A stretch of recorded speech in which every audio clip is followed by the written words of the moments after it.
Distant chopper. Whined over concrete. Radio static. The kind of silence that follows a loud room doesn't feel peaceful. It feels earned. Every soldier in the hangar froze. Not because of gunfire. Not because of a code red. But because a 4-star general stopped mid-inspection, stared across the room, and brought his hand slowly, deliberately to his forehead. A salute.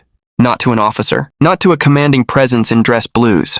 But to a woman stacking supply crates in a logistics bay, her back slightly hunched, sleeves rolled up. Just minutes earlier, she was the butt of every joke. A support staffer. An inventory clerk. A lifer with no action. No one ever said her name right. Until that moment, when a silent stitched emblem on her sleeve told the general everything he needed to know. Which city in the world are you watching this from? Let us know in the comments. 0600 hours. Fort Brecker, Nevada. A supply base no one talks about unless they're sent there. The hangar lights flicker on, reluctant to start the day. Outside, the desert wind brushes dust against idle Humvees. Their hoods faded and sun-warped. Inside, metal shelves rise like rusted skeletons, loaded with crates labeled in codes only half the staff can decipher. Staff Sergeant Lauren Rains is already at her station. Same as every morning. Her hair is pulled back tight. Uniform crisp but faded. Boots double-knotted with surgical precision. She doesn't speak. She doesn't need to. She moves like she's memorized gravity, never wasting a step, never misplacing a bolt. A clipboard rests in her hand, and even the pen clipped to it seems like it reports to her. A group of young privates circle near the back, pretending to work while slouching behind a stack of radio casings. Private Landry, mocking tone. Swear she's been here since Desert Storm, probably organizing MREs, back in 91. Private Rico. More like ghost duty, logistics lifer. That's what happens when you flunk out of combat quals. They laugh. Quiet but not quiet enough. Lauren doesn't flinch. She adjusts a crate label, clicks her pen, moves on. Private Jalen Turner. Yo, what even is her name? Lanes, Rains? Rinsa? Private Rico. Id Sergeant sits behind crates. Another round of muffled chuckles. One even mock salutes her across the aisle. She doesn't turn. Doesn't blink. She's reviewing a manifest. But as she reaches to lift a toolkit, her sleeve rolls just an inch too far. A glimpse, faint, threadbare, half-faded, of a symbol no one recognizes. It's not standard issue. Not a unit patch. Not a rank. Just a barely visible design, a downward-pointing triangle, broken at the top, encircled by a half-ring. Private Turner catches a flash of it but shrugs it off. Weird patch. Probably old stock. Maybe she sews for stress. The logistics bay is a place where silence becomes background music. The clank of forklifts, the beep of reversed pallets, the buzz of overhead lights. They all mask tension and time. Lauren Rains reviews an incoming supply list, but her eyes stop briefly at one name in the digital requisition. Let me call it in Virgil Halderman. Her jaw sets for half a second and softens. She clicks acknowledge and continues. Off to the side, Staff Sergeant Malik, a mid-level logistics NCO, steps into the room, sipping burnt coffee. Sergeant Malik to no one. New shipment coming from command. Top-tier clearance. I'll need someone on escort. He looks around. Notices the group of idle privates, then sees Rains, who hasn't moved from her terminal. Rains, you're up. She doesn't argue. Just nods once, grabs her notepad, and starts prepping. The privates exchange glances. Private Landry. How's she always getting those runs? She's just supply. Lauren approaches the command intake building with a marked case. 2 MPs at the door step aside before even asking for ID. One of them, a younger sergeant, glances at her sleeve as she passes. His eyes squint, trying to decipher that symbol, but says nothing. Inside, Lauren sets the case on the secured desk. Signs her name in the ledger. Rains L. CMD clearance, tier quarter. She hands over the manifest. The intake officer doesn't speak, just stamps it and nods. She turns and walks out. Back in the logistics bay, word spreads. Private Rico. So get this. I tried pulling up her file. Not even basic stuff showed. Nothing. Zip. Like she doesn't exist. Private Turner. Maybe she's not real. Just a logistics ghost. Admin hallucination. Private Landry. Or maybe she messed up bad and got buried in the system. The soldiers laugh again, but less confidently now. In the corner, Sergeant Malik walks past Rains' desk. Shipment accuracy's tight. Good work, he mutters. She nods. Barely. Later that day, Lauren walks past the memorial wall. Dozens of photos, some black and white, some creased with age, stare back at her under protective glass. She stops at one. Not the biggest, not the most obvious. A faded photo of a covert team standing in front of a desert sunrise. Face is blurred. No unit name. But in the corner, just barely, a shadow that resembles that same emblem on her sleeve. She adjusts the frame gently. Her hand lingers on the edge a moment too long. That evening, alone at her desk, Lauren opens a small tin hidden in her bottom drawer. Inside, a blackened coin, engraved with the same symbol, weather-worn. No official markings, just a faint engraving on the edge. Operation Glass Echo, no survivors confirmed. She closes the tin, locks it. Specialist Matt Cardenas. Well, I'll be... Sergeant Rains? Lauren pauses. Rains flat. Cardenas. Thought you were with Norpac Signals. Cardenas, smirking. I was, until Windlass got scrubbed. We all scattered. Hell, no one even says your name anymore. She cuts him off with a glance. And they shouldn't start now. He nods solemnly and walks away. Nearby, the younger soldiers are watching. Private Turner, to Landry. You see how he talked to her? Like he was scared. A memo circulates quietly among officers. Command General Mallister to tour Brecker facility. Unannounced inspection authorized. Sergeant Malik sees the notice. Nods to himself. Mumbles, about time. That night, as the bay quiets, Lauren finishes logging supplies. No one mocks her now. No one even speaks around her, just eyes that flick over her quietly, and a silence thick enough to feel earned. Time, 5:40 hours. The base air feels strange today. Not cold, not hot, just still. The hangar is quiet before the buzz. Crates sit untouched. Coffee machines remain idle. Boots have not yet hit the floor. But Staff Sergeant Lauren Rains is already in her corner running through checklists. It's her 4th cup of water, not coffee. She never drinks caffeine. Never needs to. She relabels a box of field radios, each movement deliberate, efficient, wordless. Outside, a 4-star general's black convoy is set to return today. But Rains, she doesn't glance at the clock. She never does. Private Jalen Turner, whispering, Yo, did you hear what General Mallister did yesterday? Private Rico. He saluted her, man. Like full-on slow salute. Not casual. That meant something. Private Landry. Why would a general salute logistics staff? She's not even ranked high. They all turn and glance toward Lauren, who is organizing medkits with razor-sharp order. She doesn't react. A new kind of silence builds around her. Not from mockery this time. From unease. From realization. Base records room. Private Rico sits alone at a terminal during lunch hour. He enters a clearance code. Basic access. Search Lauren Rains service record. Result, access denied. Clearance tier 5 required. He frowns, tries her service number. Same result. Then he notices a grayed out link on the sidebar. Project Origin, redacted ops. He clicks. A new screen flickers. Glass Echo, eyes only. Status complete. Survivors 1. He gasps, and almost audibly. Locks the screen. Walks out faster than he means to. Lauren's quarters. 0200 hours. The room is Spartan, minimal, a single bunk. A metal locker. A black duffel bag tucked under her bed.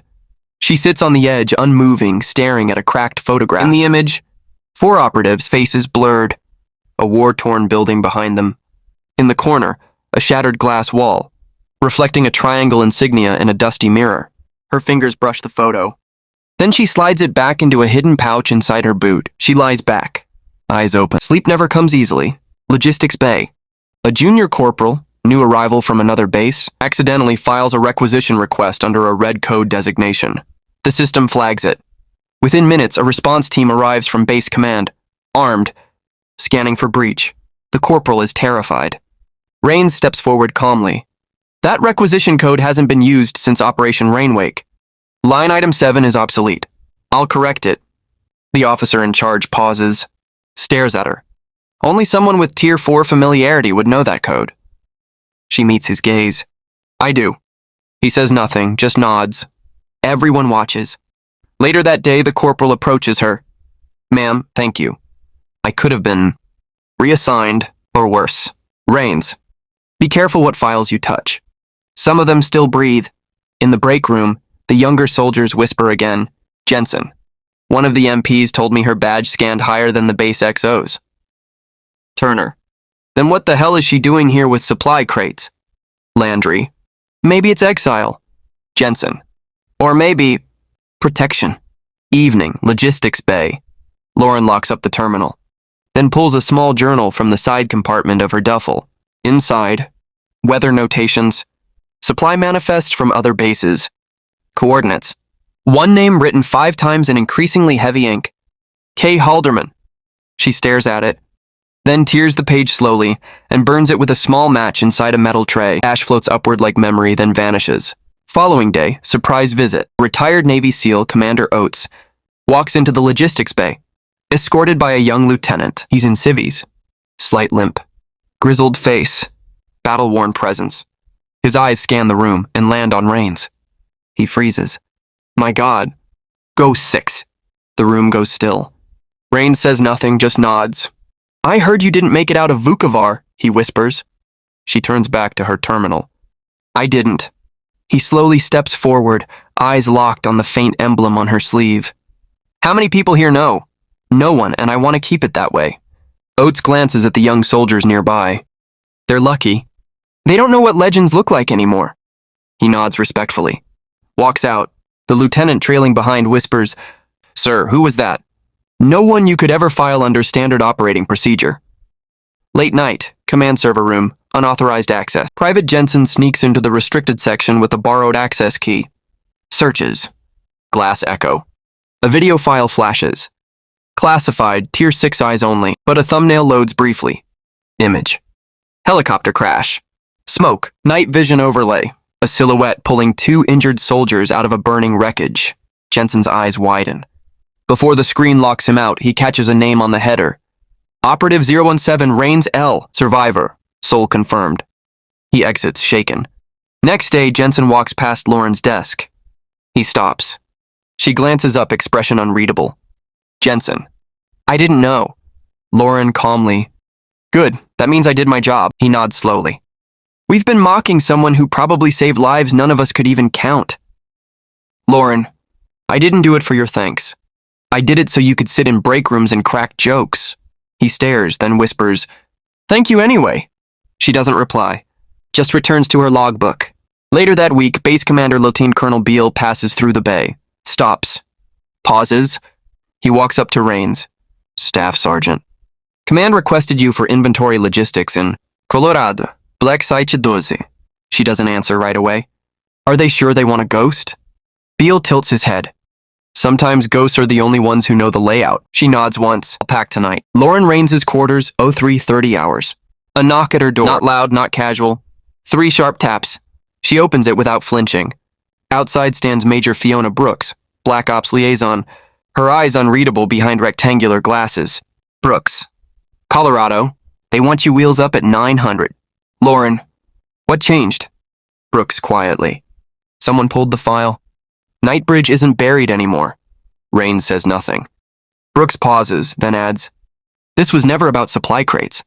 They needed to see if you were still viable, so the mockery was part of the test? It always is. 06:30 hours, logistics bay. Word spreads. She's leaving. Some act indifferent. Others finally look ashamed. Private Jensen approaches, holding a worn notepad. Ma'am, these were the serial mismatches from last quarter. I know you won't be here to see them corrected, but... She holds up a hand. You're the one who noticed them. You fixed them. He nods solemnly, then blurts. Was it real? The story about Nightbridge? She meets his gaze. The real stories are the ones no one's allowed to tell. 0800, bays a helipad. A Blackhawk spins its rotors. A small team loads 2 locked cases marked only by QR codes. One of the pilots double takes as Lauren approaches. Didn't think we were ferrying her. He nods to her sleeve.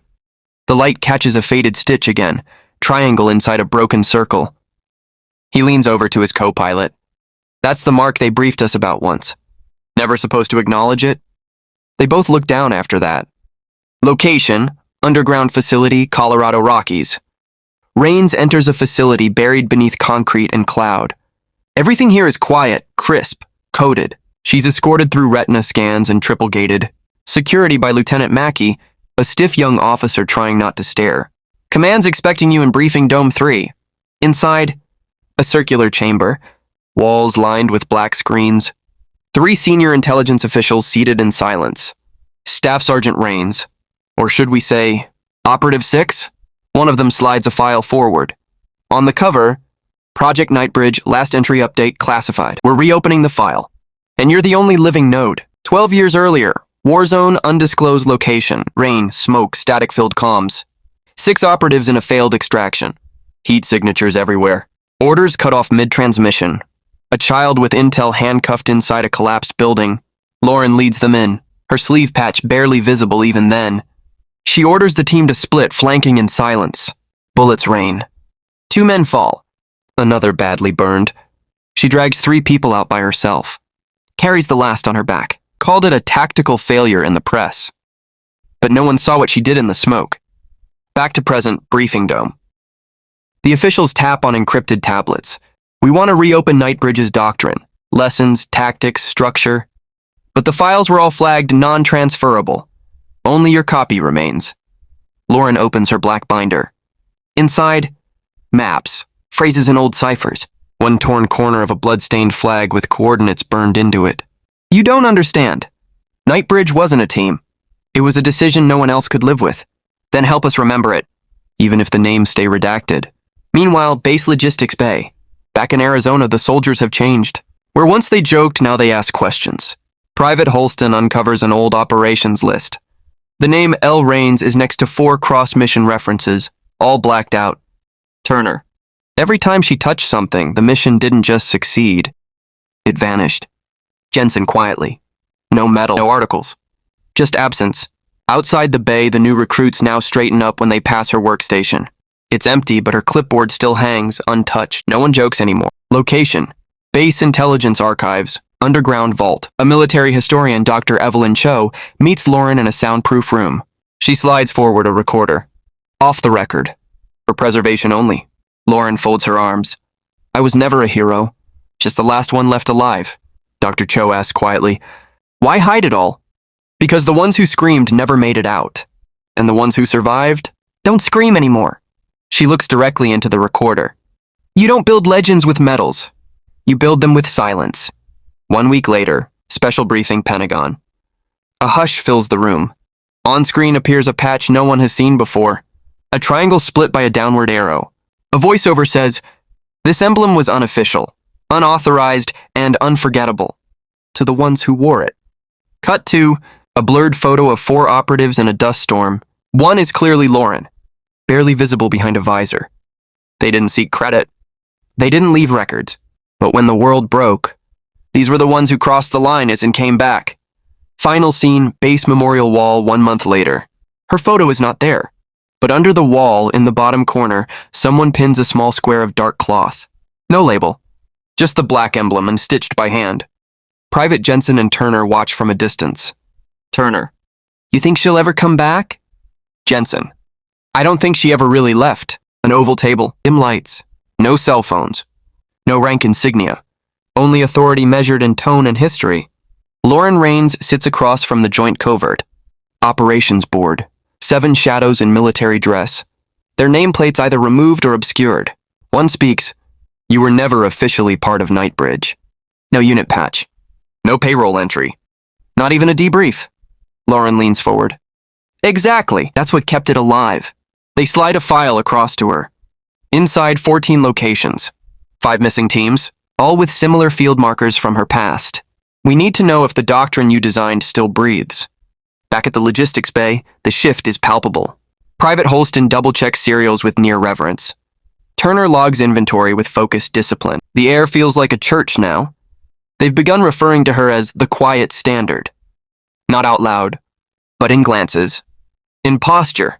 Staff Sergeant Denton receives a sealed envelope. Send this to her directly. No copies, no discussions. He reads the return address. It simply says, NB7R, eyes only. 12 years ago, Mountain Theater deployment.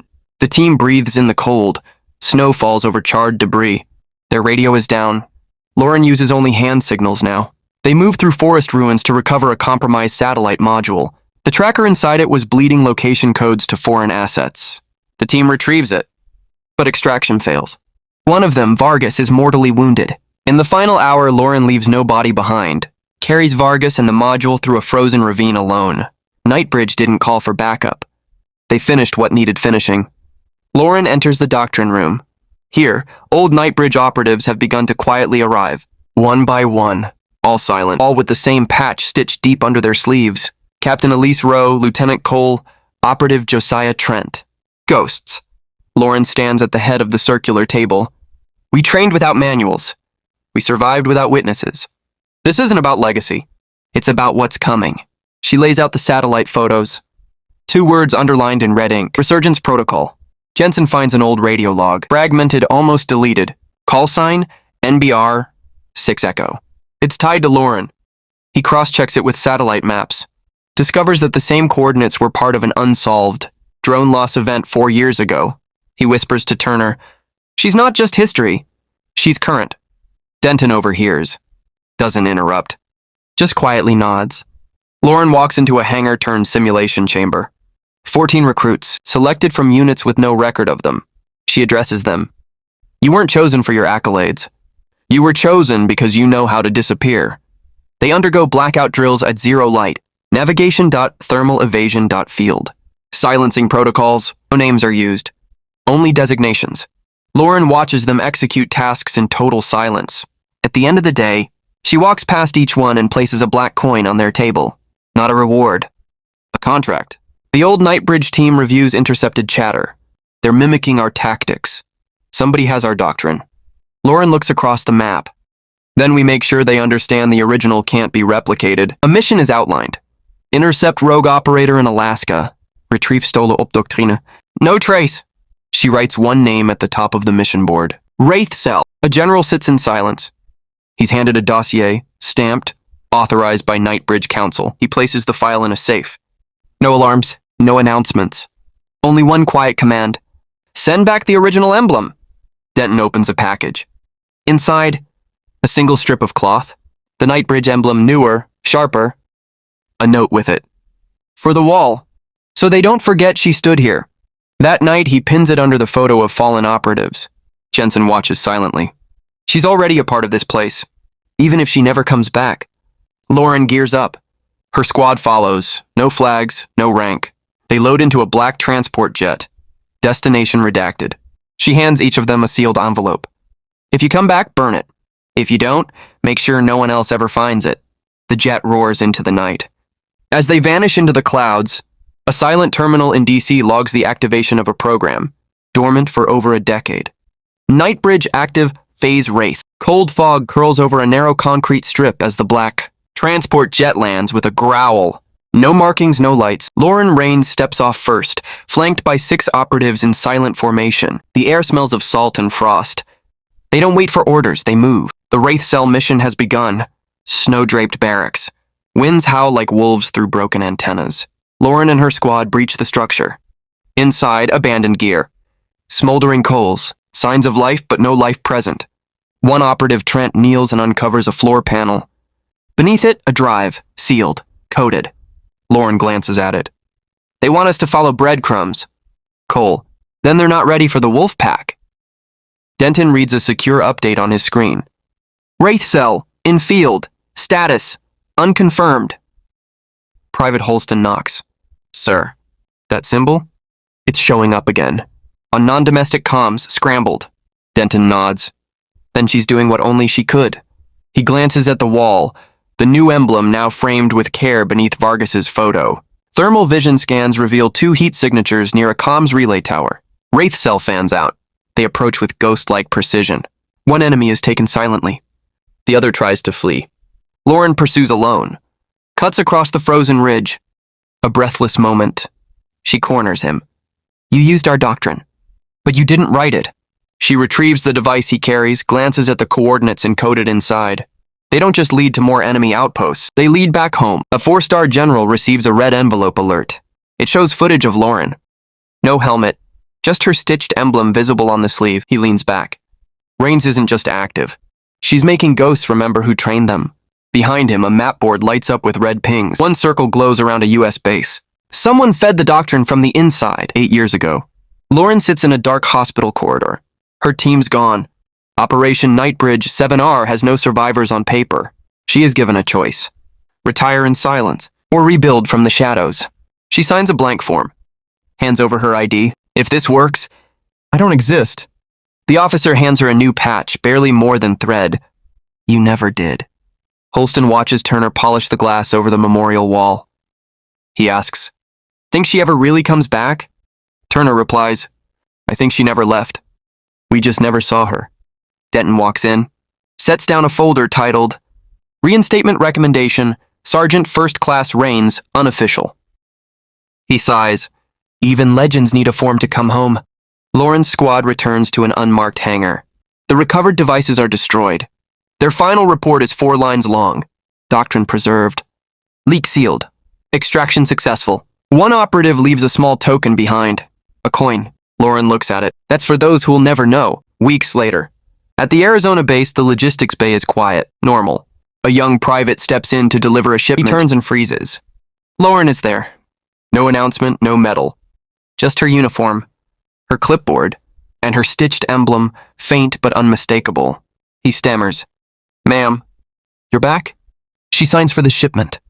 "Didn't know I left." He watches her walk to her old station. Somewhere in the back, Holston whispers, "She's not the standard. She is the doctrine." Lauren pins a new photo on the memorial wall. No name, no date. Just a shadowed figure and a single phrase. Nightbridge wasn't built. It was endured. As she turns away, Denton steps beside her. "They're asking if you'll teach again." She pauses. "Only if they're ready to listen." The frame catches the light one last time. The emblem gleams faintly beneath the glass. And then she disappears into the hallway, same as always. Quietly, unannounced. Exactly like a legend would. If stories like this move you, stories of hidden service, earned silence, and the quiet power of discipline, then subscribe to Black and Wronged. Because sometimes the people history forgets are the ones who shaped it. Black and Wronged, uncovering the stories the world wasn't supposed to remember.